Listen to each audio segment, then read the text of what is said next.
Graça e paz, abençoados. Voltando aqui com estudando o livro de Jó. Na parte 11 agora, nós vamos para a parte 11. O irmão Paulo agradece a todos vocês participantes no canal, né? Pela paciência de ter esperado a postagens, né? Eu fiquei algum tempo sem postar devido erro na senha do e-mail. Então, houve alguns problemas, mas em tudo damos graças ao Pai. Como dissemos, esperamos com paciência, crendo que todas as coisas cooperam para o bem daqueles que amam a Deus. Então, estamos aqui retornando pela graça que o nosso Pai nos concede, sem aflição, sem se amaldiçoar, crendo em Deus, e nós alcançamos a vitória, esperando o agir de Deus. Quando o que é impossível ao homem tornou-se possível para Deus. O irmão Paulo ele buscou todos os recursos, não conseguiu. E esperei no momento certo a mão de Deus agir, e do nada o irmão Paulo, assim como por um milagre, o irmão Paulo conseguiu resolver tudo. E olha que já havia tentado 2 tentativas com profissionais, com pessoas capacitadas para resolver esse problema para mim, e essas pessoas capacitadas não conseguiram resolver. E o irmão Paulo, do nada, conseguiu resolver assim, por um milagre. Um milagre de Deus, que já havia feito várias tentativas.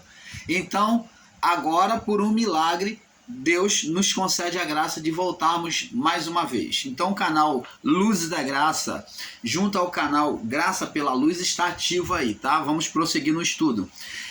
Na parte 11 agora, nós paramos falando sobre as palavras de Elifaz. Ele vem dizer para Jó, vamos prosseguir da onde nós paramos, onde Elifaz diz para Jó assim, vamos ler do capítulo 4 de Jó, do verso 13 em diante. Diz assim, Jó 4, verso 13, diz assim: entre os pensamentos vindos de visões da noite, quando cai sobre os homens o sono profundo, sobrevieram-me o espanto e o temor. Isso quem está falando é Elifaz, tá? Foi o primeiro a falar dos amigos de Jó. E todos os meus ossos se estremeceram. Verso 15. Então, um espírito, vamos observar aqui a leitura e vamos compreender o que Elifaz está falando. E quem é esse espírito? Então, um espírito, está com letra minúscula, significa dizer que não é espírito de Deus. Então, um espírito passou por diante de mim e fez-me arrepiar os cabelos da minha carne. Então, ele sentiu um arrepio. Ele está narrando aqui. Parou ele, quem? O espírito, porém não conheci sua feição, então não foi possível mostrar. Então era um espírito que não mostrava a feição. Um vulto estava diante dos meus olhos, um vulto apenas. Houve silêncio e ouvi uma voz que dizia, olha o que essa voz desse vulto vem falar para Elifaz. Seria porventura o homem mais justo do que Deus? Seria porventura o homem mais puro do que seu Criador? Eis que ele não confia nos anjos e aos seus anjos atribui loucura, quanto menos aqueles cujo habitam em casa de lodo, cujo fundamento está no pó, e são estes esmagados como a traça. Desde a manhã até a tarde são despedaçados, e eternamente perece sem que disso faça caso. Porventura não passa com eles a sua excelência? Morrem, mas sem sabedoria? Porventura não passam eles sem excelência? Morrem, mas sem sabedoria. Então preste atenção aqui, abençoados. Elifaz o primeiro dos 3 amigos de Jó, muito mais velho que Jó, como já falamos. Ele tem uma visão, ele conta para Jó que teve uma visão noturna, aonde os seus amigos, seus soldados estavam com ele, e os seus soldados já estavam adormecidos, e ele teve uma visão que nem os soldados viram, mas que ele de repente passou por ele um espírito e fez arrepiar o pelo da pele dele. Então, ele ali viu um vulto, e esse vulto pergunta a ele: seria porventura o homem mais justo do que Deus? Seria porventura o homem mais puro do que o seu Criador? Apesar de essas palavras parecerem palavras, apesar dessas palavras serem palavras de justiça, palavras verdadeiras, mas essa palavra foi dita por um espírito que não procedeu de Deus. E ele faz aqui, ele vai considerar, esse espírito que veio a ele foi um espírito de acusação para Jó. Ele trouxe essa voz até Elifaz, justamente preparando o coração de Elifaz para condenar a Jó. Foi justamente no período em que Jó entrou no estado de lástima, de miséria, de sofrimento. Então, a esse espírito, nesse período que Jó entrou, ele também apareceu a Elifaz, se colocando, se projetando como voz de Deus, mas não era a voz de Deus. Apesar de dizer uma coisa reta, mas não era o Espírito de Deus que estava falando ali. Você vê que essa palavra espírito está com letra minúscula, demonstrando que era um espírito imundo, um espírito do engano, que estava, apesar de estar falando uma verdade, mas ele veio usar a palavra da verdade, a palavra de Deus, para poder condenar a Jó, para poder mostrar que Jó estava no erro. Você está vendo aí, abençoados, um espírito se passando por Espírito de Deus. E Elifaz considerou para ele que era Deus que estava falando. Mas o próprio Elifaz confessa que ele não demonstrava o rosto, a sua feição. Ele se apareceu como um vulto. E que, é claro, que toda pessoa, ao sentir a presença de um espírito, vai se arrepiar. É como muitos irmãos aí no sistema religioso, que quando sente a presença de um espírito, se arrepia. E eles muitas das vezes estão se arrepiando aí, achando que é Deus, mas não é Deus que está atuando. Nem sempre é Deus que está atuando ali, trazendo a presença dele. Essa presença aqui desse espírito era um espírito do engano. Nós vimos isso também, da mesma forma, quando a mulher, a necromante, a invocadora lá dos mortos, que Saul vai consultar, ela levanta ali o espírito da sepultura, diz que se sobe da terra, então é maligno, porque o que vem de Deus vem do alto, disse Tiago. De Deus procede do alto, as boas dádivas vêm do alto. Mas Saul, quando invoca, diz a palavra que vem de baixo, quer dizer, que vem das profundezas, que sobe um espírito e se mostra para Saul. Porque Saul, na sua precipitação, já vem dizendo, quando a necromante vem dizer: olha, vejo um ancião vestido assim, assim, assim, e Saul, na sua precipitação, entrega o seu coração e diz: é Samuel. Ora, a necromante não falou que era Samuel, mas Saul, ele se deixou ser enganado pelo seu próprio coração. Ele entregou o seu próprio coração ao engano, quando o espírito imundo deu um sinal semelhante a Saul para a mulher necromante, e então Saul já entregou o seu coração e já disse: é Samuel. É o que muitas pessoas fazem quando vai consultar espíritos. Elas são precipitadas. Primeiro ela já é precipitada em não buscar a Deus, em abandonar Deus e buscar essas coisas, esses espíritos enganosos, nos espiritismos, né, na feitiçaria. Então, agora, quando ela chega lá, ela já chega com o coração preparado e entregue, ela logo diz, o espírito começa a falar coisas, porque eles são espírito do engano, então eles conhecem parte da vida da pessoa, do familiar da pessoa, ou da pessoa que está ali se consultando, então eles jogam algumas verdades e então faz a pessoa se entregar o coração. Como já dissemos aqui, a Bíblia diz que enganoso é o coração do homem, quem o conhecerá? A Bíblia diz também que precipitado é dizer é santo. Então aquele que já diz que é de Deus, sem conferir, Paulo diz que nós temos que examinar os espíritos para ver se procede de Deus. Então nós temos que ter discernimento de espírito, e ele não teve discernimento de espírito, e ele considerou que aquele espírito era de Deus, mas era um espírito do engano falando a verdade, como o espírito do engano falou a verdade com Saul, repreendendo a Saul dentro da palavra, como se fosse o próprio Deus. Olha aí, abençoados. Você está vendo como é que os espíritos enganam as pessoas, principalmente a pessoa quando está no sofrimento, para poder desvirtuar a fé dela?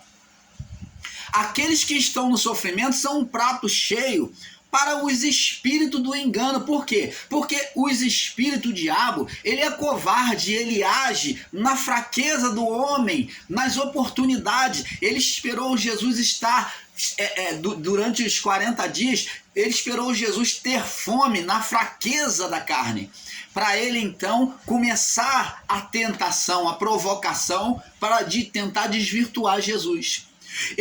Os espíritos imundos atuavam no povo inimigo, nos povos pagãos, né, inimigos de Israel, para pegar os que estavam cansados, os velhos, os fracos, que ficavam lá atrás, naquela fila, enorme fila de multidão de pessoas.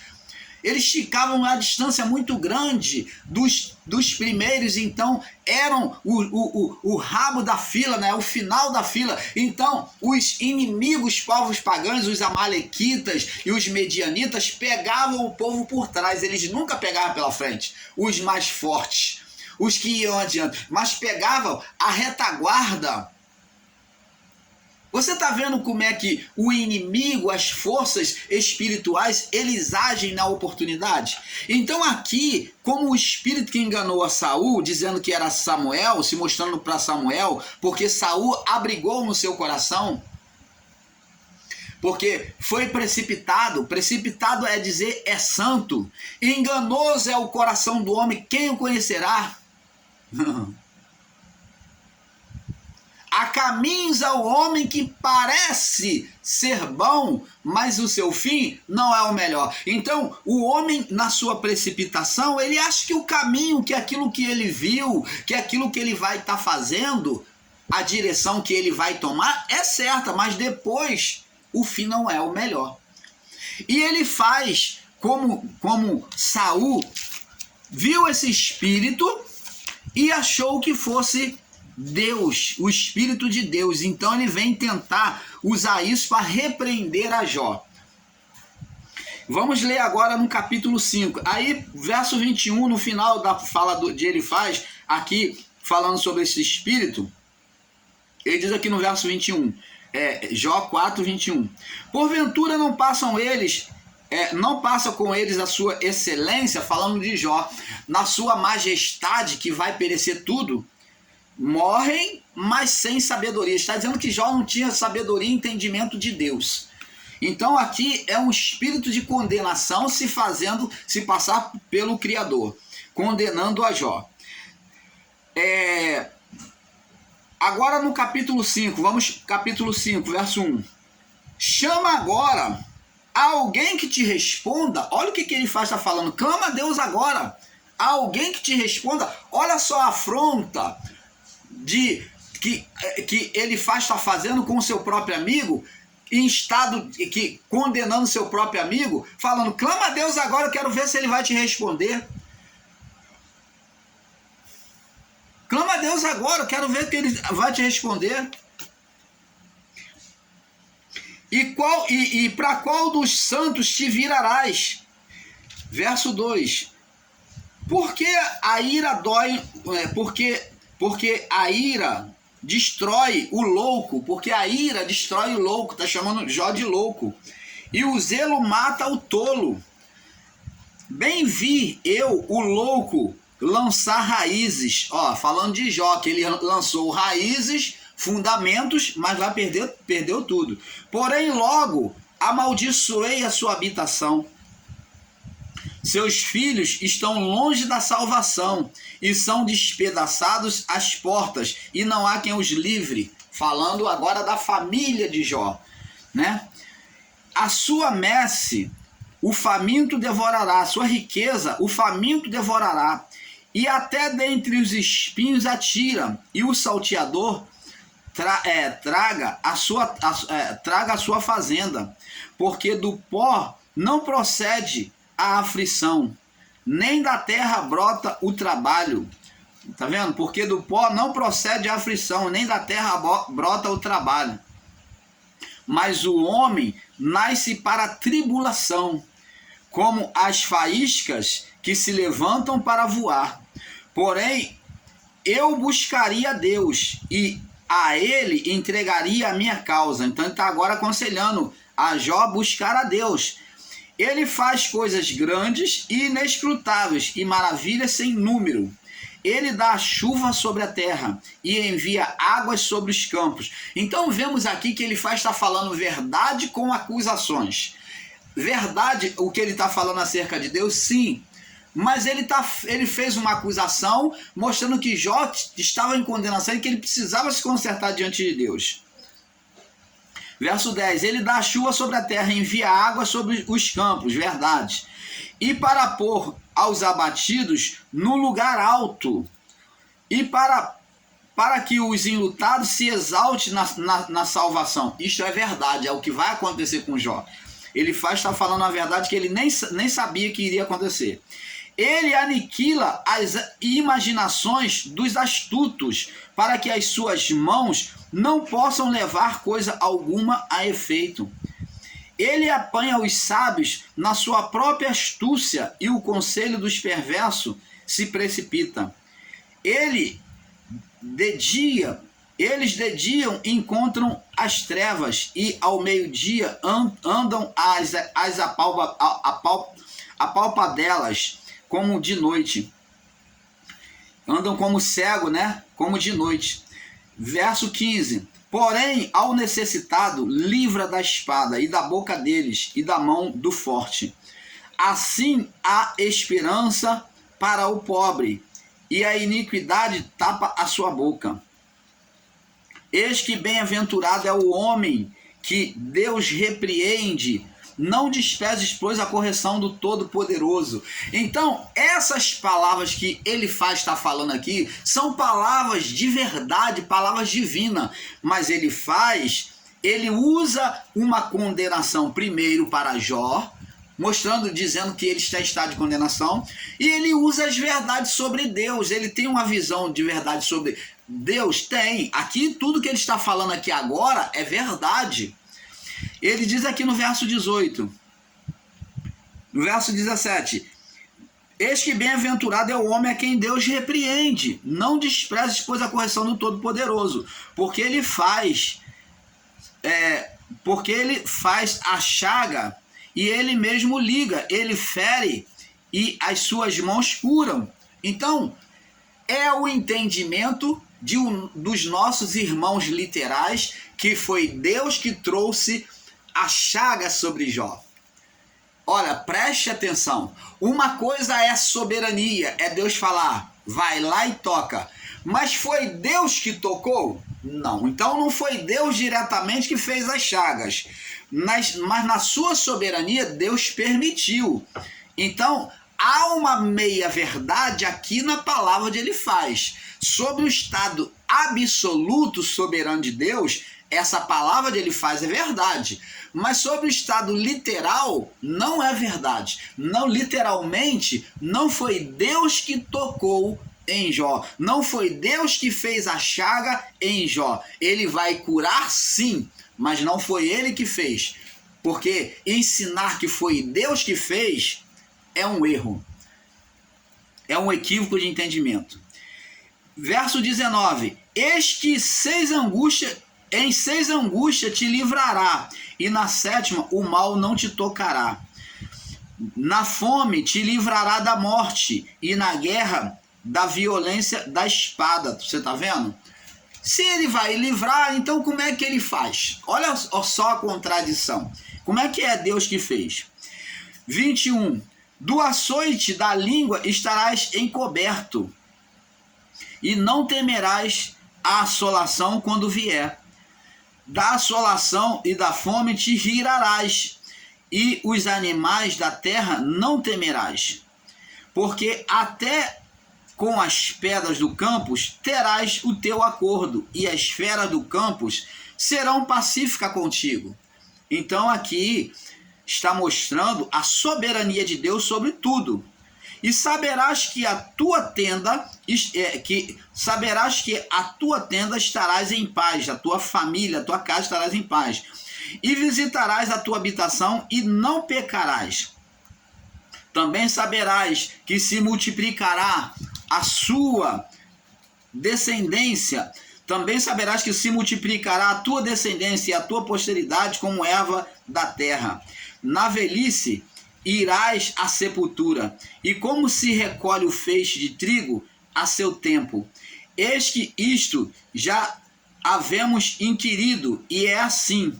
Ouve-o, medita nisso para o teu bem. Opa, que maravilha! Ele faz sem perceber, está falando agora de forma profética sobre aquilo que aconteceria futuramente com Jó. A multiplicação da descendência. Aqui, ó, verso 24. Então, tudo isso que ele fala aqui, a partir do verso 17, ele então fala agora com a boca de Deus. Agora ele vem falar com a boca de Deus. Ele fala aqui que Deus iria multiplicar a descendência de Jó, né, do justo, né? E a sua posteridade seria como erva na terra. Na velhice ele iria à sepultura, ele iria estar bem velho quando fosse morrer. Como feixe de trigo, ele iria ser recolhido ao tempo certo de Deus. E eis que isso já havemos inquirido, verso 27. E assim é, ouve e medita nisso para o teu bem. Agora Jó vai falar. Capítulo 6 de Jó. Então Jó respondeu dizendo: Ó, se a minha mágoa retardamente se pesasse, e a minha miséria juntamente se pusesse numa balança, na verdade, mais pesaria do que as areias dos mares. Por isso é que as minhas palavras têm sido engolidas, porque as flechas do Todo-Poderoso estão em mim, cujo ardente veneno suga meu espírito, e os terrores de Deus se armam contra mim. Então Jó considera que Deus que flechou ele, que atingiu ele com entendimento equivocado, como o povo daquela época, como ele faz, né, como os amigos de Jó, entende que Deus é que atingiu ele por causa de algum mal. Então Jó aceita isso no seu coração. Ele diz aqui no verso 5: Porventura zurrará o jumento montês junto à relva, enquanto está ali diante da alimentação, da relva, da vegetação comendo, ele vai ficar rugindo, vai ficar zurrando. Ou mugirá o boi junto ao seu pasto? O boi vai ficar mugindo junto ao pasto? Não, o boi só muge quando ele está com fome, ele quer comer, ele está com sede, ele quer água. Ele vai ficar mugindo. Ou comer-se-á sem sal o que é insípido? Tanto o boi precisa de sal na alimentação, né? E como também o homem, né? Comer-se-á sem sal o que é insípido? Ou haverá gosto na clara do ovo? Então, Jó fala uma palavra que realmente é uma verdade. Ele faz uma pergunta que é a verdade. Comer-se-á sem sal o que é insípido? Você vai ter prazer em comer comida sem sal? Ou haverá gosto na clara de ovo? Não há gosto na clara de ovo. A minha alma recusa tocá-las, pois para mim, recusa tocá-las, pois são para mim comida repugnante, o estado dele, né? Quem me dera que se cumprisse o meu desejo e que Deus me desse o que espero. Então ele está desejando, quem me dera que se cumprisse o meu desejo e que Deus me desse o que espero. O que é? A morte. A morte, o fim do seu sofrimento. E que Deus quisesse quebrantar-me e soltasse a sua mão e me acabasse, me desse fim. Verso 10. Isso ainda me seria consolação e me refrigeraria no meu tormento, não me poupando ele, porque não ocultei as palavras do santo. Qual é a minha força para que eu espere? Jó pergunta, qual é a minha força? O quanto é que eu tenho que suportar para que eu fique esperando que venha a minha morte? Ou qual é o meu fim para que eu tenha a paciência? Ele está falando, até quando eu vou ter que suportar isso, o meu fim? Quando vai ser o meu fim para que eu possa saber suportar isso? Verso 12. É porventura minha força como uma pedra? Eu sou tão forte assim como uma pedra para poder suportar tanto sofrimento? Ou é de cobre a minha carne, ou é de cobre a minha carne para poder suportar isso? Está em mim a minha ajuda? Ou desamparou-me a verdadeira sabedoria? Ou já não estou tendo mais entendimento do que eu estou fazendo? Ao que está aflito, devia o amigo mostrar compaixão. Ele está falando ao que está aflito, agora ele está falando para os seus inimigos, os seus amigos, né? Ao que está aflito, devia o amigo mostrar compaixão, ainda que o deixasse o temor do Todo-Poderoso. Então Jó está falando, olha, eu que estou aflito, ao que está aflito, vocês deviam mostrar compaixão, ainda que eu tivesse deixado o temor do Todo-Poderoso. Se vocês são meus amigos, vocês deviam mostrar compaixão por mim. Meus irmãos, verso 15, meus irmãos aleivosamente me tratam como um ribeiro, como uma torrente dos ribeiros que passam. Quer dizer, eles me desprezam. Os que estão encobertos com a geada e neles se escondem da neve, no tempo em que se derretem com o calor e se desfazem, se aquentando e desaparecem do seu lugar. Então ele está mostrando que os amigos agora desprezam ele, estão só caluniando ele, desejando o mal, não exercendo misericórdia com ele. Verso 18. Desviam-se as veredas dos seus caminhos, sobem ao vácuo e perecem.